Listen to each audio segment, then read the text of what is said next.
کیوں تپی ہوئی عوام کو مزید تپاتے ہیں؟ آپ اٹھیں اور تبدیلی کا آغاز کریں، ہم سب آپ کے ساتھ ہیں۔ اب مجھے نہیں پتا آپ اسٹوڈنٹ ہو، ہاؤ اولڈ یو آر، میری بہنوں کی طرح ہو یا بیٹیوں کی طرح ہو، تو زہرا امام thank you very much for having this kind of faith in me. لیکن میں آپ کو ایک بات عرض کروں، وہ بہت ہی چند لوگ ہوتے ہیں بنی نوع انسان میں جن کے اندر ایک سے زیادہ کام کرنے کی صلاحیت ہوتی ہے، وہ بلیسڈ ہوتے ہیں، جن میں سر فہرست بنی نوع انسان کی تاریخ میں ہمارے آقا صلی اللہ علیہ وآلہ وسلم وہ سر فہرست ہیں۔ وہ ٹیچر بھی تھے، لیڈر بھی تھے، فادر بھی تھے، فلاسفر بھی تھے،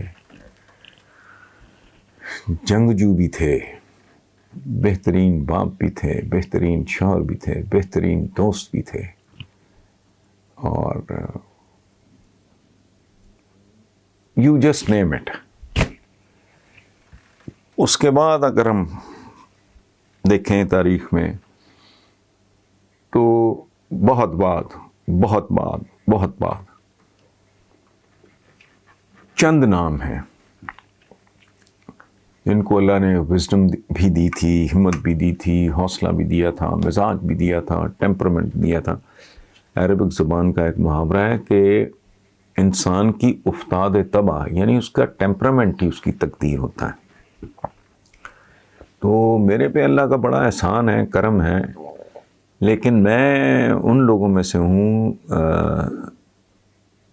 جنہیں خالق و مالک و رازق نے ایک آدھ ہنر سے تھوڑا بہت نوازا ہے، وہ ہے art of thinking and then writing. اس سے بھی بڑھ کے کرم یہ ہوا کہ میری زندگی میں کوئی کمپرومائز میری کبھی کسی پولیٹیکل پارٹی سے بنی نہیں۔ تو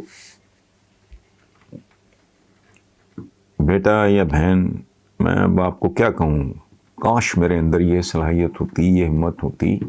میرا ٹائپ نہیں ہے، میرا مزاج نہیں ہے، اور انسانوں کی اکثریت ایسی ہوتی ہے۔ اللہ پاک انہیں زندہ رہنے کے لیے کوئی ایک آدھ سلیقہ، کرینہ، کو ہنر دے دیتا ہے۔ تو میں چونکہ اپنی لمیٹیشن سے واقف ہوں، مجھے اپنی حدود کا اندازہ ہے، اور ویسے بھی عمر میرا ساتھ نہیں دیتی۔ اور آخری بات یہ کہ ایون ایز اے چائلڈ اور اے ٹین ایجر مجھے سیاست نے کبھی اٹریکٹ نہیں کیا۔ اسکول میں میرے دوست، کالج میں، یونیورسٹی میں مجھے موت اکساتے رہے کہ تم اچھے ڈیبیٹر ہو، یہ ہو، وغیرہ وغیرہ۔ میں نے کہا یار میرا دل نہیں کرتا۔ مثلاً ووٹ مانگنا میرے لیے بھیک مانگنا ہی ہے، ٹو ٹیل یو آنیسٹلی۔ میں مانگ نہیں سکتا، میں سوائے اپنے رب کے، بلکہ میں تو وہاں بھی سچی بات ہے میں شرما جاتا ہوں اس عمر میں۔ کہتا ہوں پروردگار، میں اپنے سب سے چھوٹے بچے کے حوالے سے دعا نہیں مانگتا کہ اللہ پاک، میں پتہ نہیں میں کیا بہت بات کر رہا ہوں کہ وہ پتہ نہیں زیادہ عمر مانگ رہا ہے۔ میں کہتا ہوں کہ اللہ پاک دو بڑے بچے میرے، تو وہاں بھی جو شرماتا ہو، جہاں انتی کوئی نہیں، اخیر ہی کوئی نہیں مانگنے کا، اور اس کا دینے کا بھی کوئی، تو ووٹ مانگنا ایک مانگنا ہی ہے۔ بھیک مانگنا، ووٹ مانگنا، ادھار مانگنا، اللہ کی پناہ، اللہ اپنے علاوہ کسی سے کچھ بھی مانگنے سے میں تو اللہ کی پناہ مانگتا ہوں۔ So thank you very much. اللہ آپ کو اپنی حفظ و امان میں رکھے۔ آپ جو بھی ہیں، جس ایج گروپ سے تعلق ہے، جہاں بھی ہیں، اللہ آپ کو ہمیشہ سرخرو رکھے۔ چند روز قبل وہ کہتے ہیں کہ ملتان انتظامیہ نے جاوید ہاشمی سے کافی رقبہ واگزار کروایا ہے. یہ حال ہے پاکستان کے بزرگ سیاستدان کا کہ یہ بھی قبضہ مافیا نکلے. ویسے تو ہاشمی صاحب فوج اور اسٹیبلشمنٹ کے بارے کافی باتیں کرتے ہیں، لیکن جب ان پہ ہاتھ ڈالا جاتا ہے تو یہ بڑی آسانی سے دوسروں پہ الزامات لگانا شروع کر دیتے ہیں.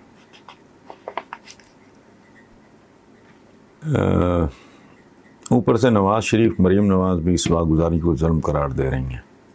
آپ اس بارے میں کیا کہتے ہیں؟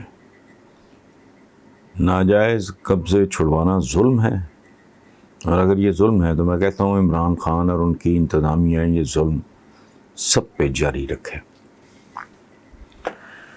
خالد حسین صاحب، آپ نے مجھے ایک امتحان میں ڈال دیا. میری اچھی شناسائی یونیورسٹی کے زمانے سے یہ جاوید ہاشمی کے ساتھ، سیدھا سادہ بھلا آدمی تھا، مخدوم شخدوم بھی یہ بہت بات کی بات ہے. آغاز ان کا بھی ضیاء الحق کی گود سے ہوا تھا. لیکن ایک پرابلم ہے، جو سوال آپ نے کیا، یہ آپ نے کہا نا کہ ناجائز قبضے چھڑوانا ظلم ہے. کیا ناجائز قبضے چھڑوانا بالکل ظلم نہیں ہے. پاکستان میں 1 انچ پر بھی اگر کسی کا ناجائز قبضہ ہو، وہ ریلوے کی زمین ہو یا عام زمینیں ہوں یا کراچی میں جو کچھ ہوتا رہا یا یہاں جو کچھ ہو رہا ہے، جو آدمی یہ کام کرے اس ملک میں، اگر میرا بس چلے تو جتنے انچ زمین پہ قبضہ ہو میں اتنے انچ کاٹ لوں، اس کا گوشت کاٹ لوں. یہ سلاطین دہلی نے کم تولنے والوں کے ساتھ کیا تھا. انہوں نے باقاعدہ ایک جال بنایا ہوا تھا کہ جو آدمی کم تولتا تھا اتنا گوشت اتار لیتے تھے. ہم ایک سوسائٹی کے طور پہ، ایک معاشرے کے طور پہ اس لیول پہ آ گئے ہیں جہاں اس سے کم کی سزائیں نا ہوش نہیں دلا سکتی، یا پھر بڑا پینڈا لمبا. سو مسئلہ یہ نہیں ہے، یہ کلچر ہے آپ کا، یہ جگہ جگہ ہو رہا ہے. بھائی میں نے پہلے ابھی مینشن کیا، کراچی میں آپ کو کیا دکھائی نہیں دیا، سب کچھ ننگا ہو کے سامنے آ گیا. ریلوے ٹریک، اندازہ لگائیں آپ، ریلوے ٹریک تک پہ وہاں مارکیٹس بن گئی. ناجائز قبضوں کا تو دارالحکومت ہے کراچی، پوری دنیا کا. ریلوے کی زمینیں اور بڑے بڑے معززین مجھے نام لیتے ہوئے شرم آ رہی ہیں، ان میں سے 1-2 لوگ مرحوم بھی ہو گئے ہیں. تو یہ کلچر ہے آپ کا جس کے پاس. اور ایک اور بات مجھے بتائیں خالد حسین صاحب، آپ نے بڑا درد دل کے ساتھ اچھا یہ پتہ نہیں میں نے بتایا کہ نہیں، یہ مسقط ہیں، اوریجنلی گجرات سے لیکن مسقط میں مقیم ہے. یہ مجھے آج تک ایک بات کی سمجھ نہیں آئی، بڈھے ہو گئے ہم، قبر کنارے پہنچ گئے، کہ سیاستدان آتا کیا کرنے ہیں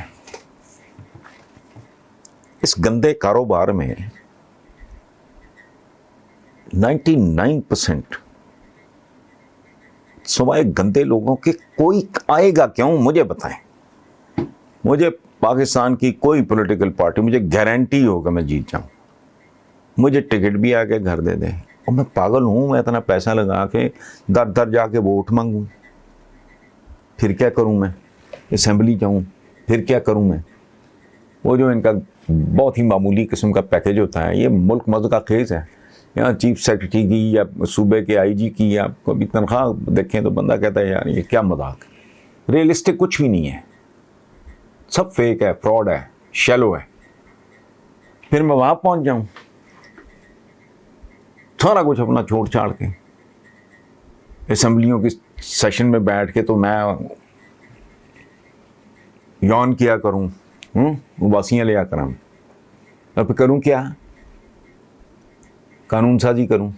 میرا دماغ خراب ہے، میں پاگل ہوں. اتنی خوبصورت عالی شان میرے پاس کتابیں ہیں، میں کتابیں پڑھوں، لکھوں، پڑھوں، سوچوں، یعنی وہ اپنے دوستوں کے ساتھ وقت گزاروں.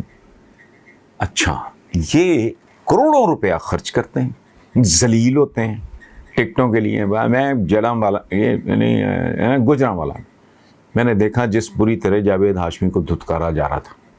میں بیچارہ سے جواب دے چکی ہے، حالات ٹھیک نہیں ہے، وہ اسٹیج پہ چڑھا ہوا ہے ادھر ادھر اپنے آپ کو رجسٹر کرانے کو، کسی نے گھاس نہیں ڈالی، ایون مریم نے. تو یہ ساری ذلتیں بھی کاٹے آدمی، پھر کروڑوں روپیہ بھی خرچ کرے، پھر در در بھی جائے، پھر دھکے بھی کھائے، پھر اگر الیکٹ ہو جائے تو پھر وزارت کے لیے دم ہلائے، پھر وزیر بن کے وہ میری آپ کی خدمت کرے. میری تو عقل سے باہر ہے. اگر اس ملک میں اتنے عبدالستاری دی ہیں جتنے ہماری اسمبلیوں میں اور سینٹ میں اور نیشنل اسمبلی میں بیٹھے ہیں، خدمت، یہ ملک جنت نہ بن جاتا. یاد رکھیں 99% بندہ جو پالیٹکس میں آتا ہے، اور اصل مسئلہ اس ملک کا یہ ہے کہ یہ پورے کا پورا ملک جو ہے وہ مخصوص لوگوں کے ہاتھوں میں گروی ہے، اس کو واگزار کرانا ہے. یہ جاوید ہاشمی یا اور میں کس کے نام لوں،